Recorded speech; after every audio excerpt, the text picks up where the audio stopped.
Започнуваме со урбаните вести. Забраната за движење моторни возила на водно засега останува во сила, информираше скопскиот градоначалник Петре Шилегов. Тој рече дека понатаму ќе соопшти дали и какви мерки ќе превземе градот Скопје. Ова е веста на денот, а понатаму ги гледаме насловите за денеска.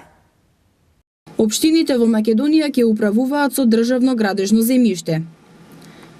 Мерна станица за воздух во општина Бутел. Новиот филтер во депонијата Дрисла започнува со работа на 19 март. На 22 март македонска премиера на филмот Бикини Мун. Органската храна недоволно присутна во македонските маркети. Во дворот на Општинското основно училиште Живко Брајковски во општина Бутел денеска беше пуштена во употреба новата мобилна мерна станица за квалитетот на воздухот. Мерната станица е дел од националната мрежа за автоматски мониторинг на квалитетот на воздухот, а општина Бутел е првата општина што ќе ја користи. Нова мобилна мерна станица за квалитетот на воздухот денеска беше пуштена во употреба во општина Бутел во рамки на проектот ЕУ за тебе. Оваа мерна станица е дел од националната мрежа за автоматски мониторинг на квалитетот на воздухот. Општина Бутел е првата општина што ќе ја користи мобилната мерна станица за следење на квалитетот на воздухот, која секоја година ќе биде прелоцирана во различна општина. Министерот за животна средина и просторно планирање Садула Дураки истакна, за да бидеме во состојба да го чуваме добро квалитетот на воздухот, треба да имаме сеопфатна и точна слика за неговата состојба. Автоматскиот мониторинг на квалитетот на воздухот ќе ни помогне да оформиме база на историски податоци преку кои што ќе можеме да вршиме анализи и да ги предвидуваме трендовите, а се во функција на здравјето и добросостојбата на нашите граѓани. Затоа, со комплетирањето на мрежата на мониторинг на квалитетот на воздухот, ние добиваме непроценлива алатка што ќе ни служи во планирањето на целокупниот развој на земјата и затоа сметаме дека таа е огромна придобивка за сите граѓани и за нашето општество во целост. Имајќи во предвид дека прашањето за квалитетот на амбиенталниот воздух е актуелно прашање веќе подолг период, како предизвик за кој што е неопходен еден системски и интегриран пристап, ја потенцира важноста од ставање во употреба на оваа мерна станица во општина која што се наоѓа на територија на градот Скопје, истакна градоначалникот на град Скопје Петре Шилегов. Тој додаде дека системскиот пристап за решавање на проблемот со загадувањето е заедничка обврска на градската администрација, на државните органи, министерството, како и на секој граѓанин поединечно. Затоа, заедно со централната власт и граѓанскиот сектор, треба да обезбедиме динамични решенија во консултација со стручната јавност. Свесни сме дека со отварање на мерна станица не се решава проблемот со загадувањето. Но, оваа мерна станица има важност затоа што ќе значи следење на состојбата на квалитетот на воздухот кој што го дишат нашите сограѓани во овој дел од градот. Индикаторите што ќе се добиваат од употреба на оваа мерна станица ќе овозможат на сите граѓани да имаат истовремена информација за вредностите на воздухот кој што го дишат. Ние како градска власт, јас како градоначалник, не се плашиме од реалноста, ниту од бројките кои што се во таа реалност.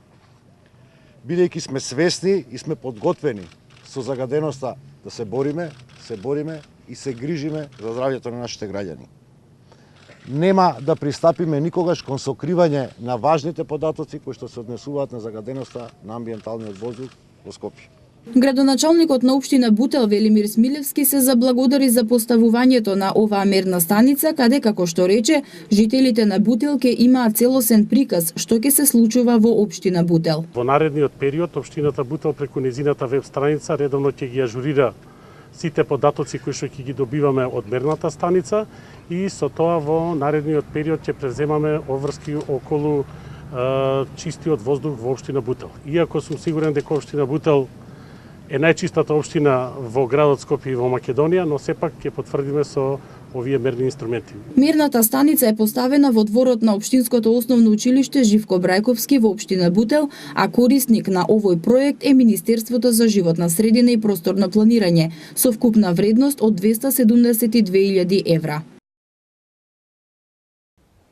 Во организација на Сојузот на композитори на Македонија од 22 март до 5 април ќе се одржуваат 41-те денови на македонска музика. Фестивалот кој го промовира македонското музичко творештво ќе биде отворен со доделување на годишните награди на СОКОМ и концерт на Македонската филхармонија. Македонската премиера на петтиот игран филм на Милчо Манчевски Бикини Мун ќе биде на 22 март во Милениум од 20 часот, а потоа ќе продолжи да се прикажува на редовниот репертоар на киното. Светската премиера на филмот беше на фестивалот во Сан Пауло, Бразил, а американската на Синеквест фестивал во Сан Хосе, Калифорнија. На 38-миот меѓународен филмски фестивал во Португалија, филмот на Манчевски ја освои специјалната награда од жирито. Бикини Мун вчера беше прикажан и на меѓународниот филмски фестивал во Софија, во програмата Мастери, а пред тоа и на Фест во Белград. Деновиве филмот ќе биде прикажан и на фестивалите во Сарасота во Флорида, во Истанбул, на филмскиот фестивал Менхетен во Њу Јорк, во Франкфурт и Нешвил во мај. Бикини Мун е американско-германската копродукција, модерна мрачна бајка која говори за искршениот идеал на модерното семејство, но и за изгубената приватност во светот окупиран од камери, мобилни телефони и се поприсутните социјални мрежи.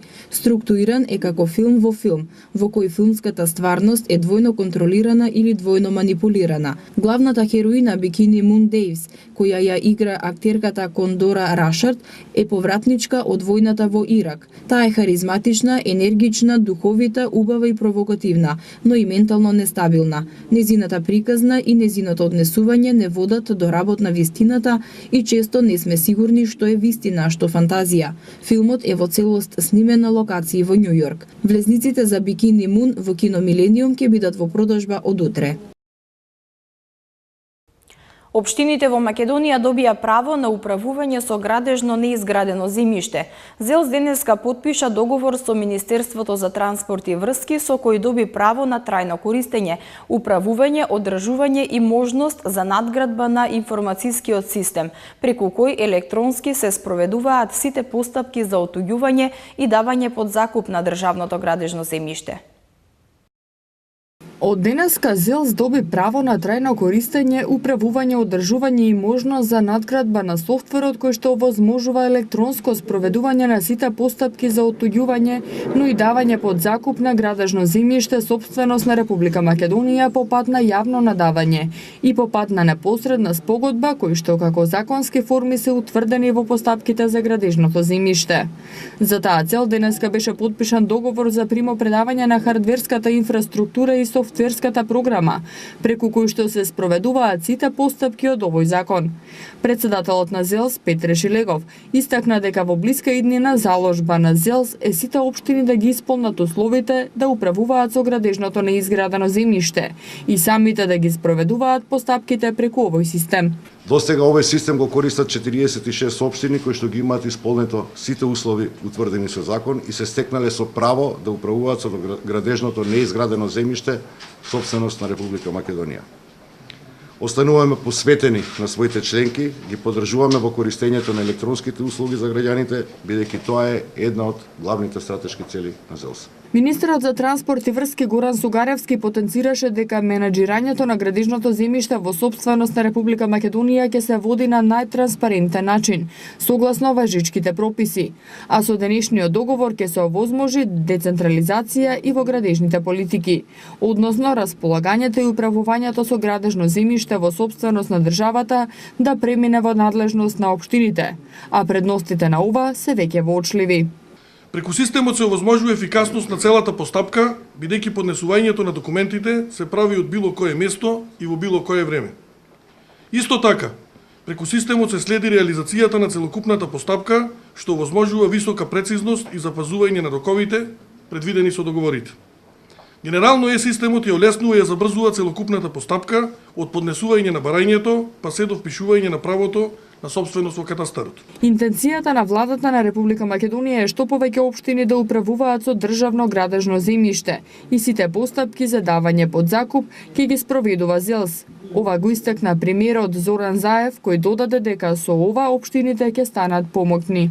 Убедени сме дека преку еден ваков механизам со пренесувањето на хардверот и софтверот за управување со градежното земјиште, општините ќе бидат многу по-мокни, ќе бидат многу посилни, многу пофлексибилни, попосветени, да излезат во пресред на почетоците на постапките за било која градба која што се случува во Република Македонија. Денеска добија можност преку заедниците на единиците на локална самоуправа самостојно да ги организираат постапките за отоѓување, давање по долгорочен, краткорочен закуп, давање на службеност и пренесување на сопственост на државното градежно земјиште. Мала е понудата на домашни органски производи во Македонија, иако има над 500 регистрирани производители. А Организацијата на потрошувачи на Македонија смета дека трговските ланци покажуваат поголем интерес за пласман на органски производи и треба да се зголеми и контролата на квалитетот, за да се гарантира дека она што се продава ги задоволува сите стандарди. Во Македонија се регистрирани над 500 производители на органска храна, но и покрај оваа бројка, мала е понудата на домашни органски производи во супермаркетите. Ова беше истакнато на средбата што ја одржа Организацијата на потрошувачи на Македонија, Асоцијацијата Зенит и Сдруженијето Медија Плюс во Стопанската комора на Македонија. Од Организацијата на потрошувачи истакнуваат дека трговските ланци покажуваат се поголем интерес за пласман на органски производи, пред се заради барањата на потрошувачите, особено младата популација.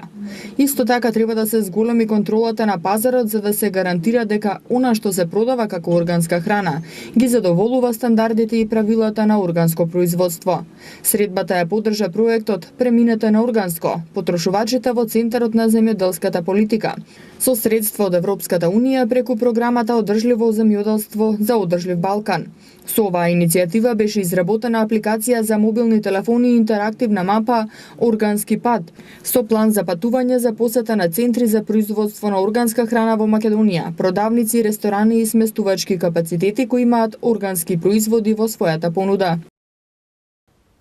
Во Македонија годишно се произведува 700.000 тони отпад, што представува сериозна опасност од еколошка катастрофа, која може да се спречи само доколку правилно се постапува со отпадот, односно се селектира, а потоа и се рециклира за натамошна реупотреба.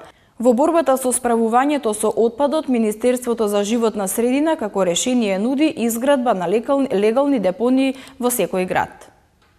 Новиот филтер во депонијата Дрисла ќе започне со работа на 19 март. Ова денеска на меѓународна конференција во Стопанската комора на Македонија го објави заменик министерот за животна средина Јани Макрадули.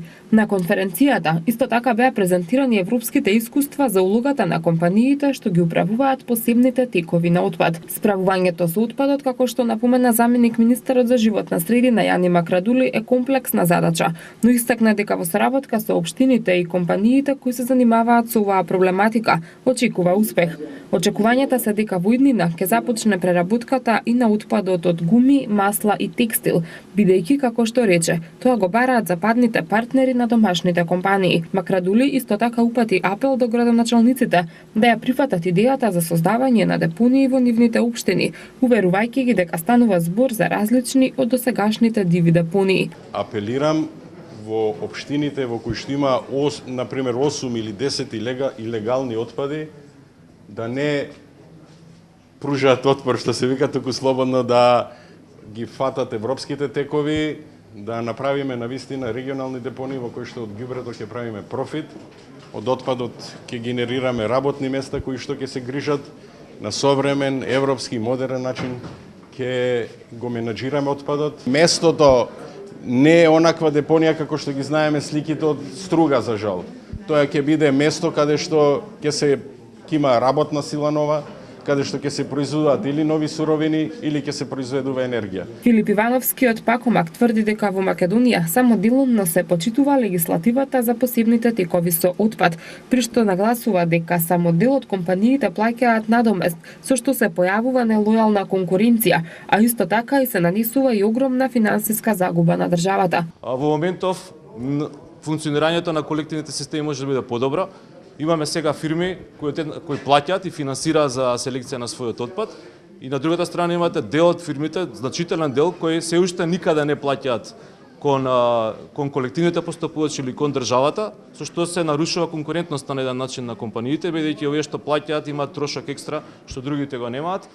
а од друга страна, бидејќи не плаќаат никој од државата, го штетуваат буџетот од прилика некаде по наши пресметки од 4 до 5 милиона евра годишно. На конференцијата присуствуваа и компании од Германија, Бугарија и Чешка, при што беа презентирани начините на функционирање на системите за управување со посебните текови на отпадот во земјите од кои доаѓаат.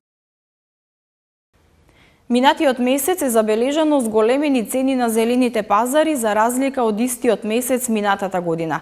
Карактеристично зголемување е забележано кај јаболкото и тоа дури за 80%. Забележано е зголемени цени на зелените пазари. Карактеристично за минатиот месец е зголемената цена на јаболкото, споредено со истиот период лани, како на зелените пазари, така и на пазарите на големо. Цените ги качија раните пролетни мразеви кои го зафатија Ресенско-Преспанскиот регион. Златниот делише поскапел најмногу и чинеше 46 денари за килограм, односно за 80% повеќе. Поскапи беа и кивито, портокалот и калинката, а лешникот, лимонот и цитронот беа поевтини. Од зеленчукот по пониски цени се продавале карфиолот за 62%, брокулата 26%, пиперката, доматот и краставиците за 13% и тиквицата за 26%. Овој февруари единствено поскапи биле маслинките за 4,5%, тиквата за 5,6% и цвеклото за 6%. Оризот минатата година чинел 67 денари, а годинава иако понудата се преполови, на зелените пазари се продава за 65 денари за килограм. На 22 март ќе се одржи македонската премиера на петиот игран филм на Милчо Манчевски «Бикини Мун» во кино Милениум. Филмот ќе се прикажува од 20 часот, а потоа ќе продолжи да се прикажува на редовниот репертуар на киното. Влезниците за премиерата ќе бидат пуштени во продажба од утре.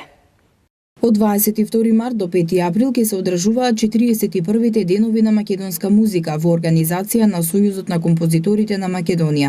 Фестивалот кој го промовира македонското музичко творештво ќе биде отворен на 22 март со доделување на годишните награди на СОКОМ и концертот на Македонската филхармонија со солистите Александар Иванов на виолина и Игор Иванов на кларинет, на кој ќе настапи и камерниот хор Херувими. На програмата на годинашните денови на македонска музика се мултимедијалниот концерт на Иван Пенов, Дарија Андовска и Владко Георгиев, концертот на Кокан Димушевски, концертите на млади и на ансамблот, праизведба на операта Помеѓу соништата и летови на Горан Начевски. Гости оваа година ќе бидат камерното трио од Албанија, клавирското дуо од Германија и ансамблот Меитар од Израел. Од уметничкиот одбор на фестивалот наведуваа дека се работи за врвни музичари кои ќе го представат својот избор од македонското и од актуелното музичко творештво од земјите од кои доаѓаат. Покрај концертната програма на 41-те денови на македонска музика ќе има и предавање Моите дела со боја и звук на Ајал Адлер од Ерусалим, како и семинар на 4-рачно пијано и клавирско дуо со гостите од ансамблот Артворк. Во сабота ќе се одржи културно-музичката манифестација Виенски бал 2018.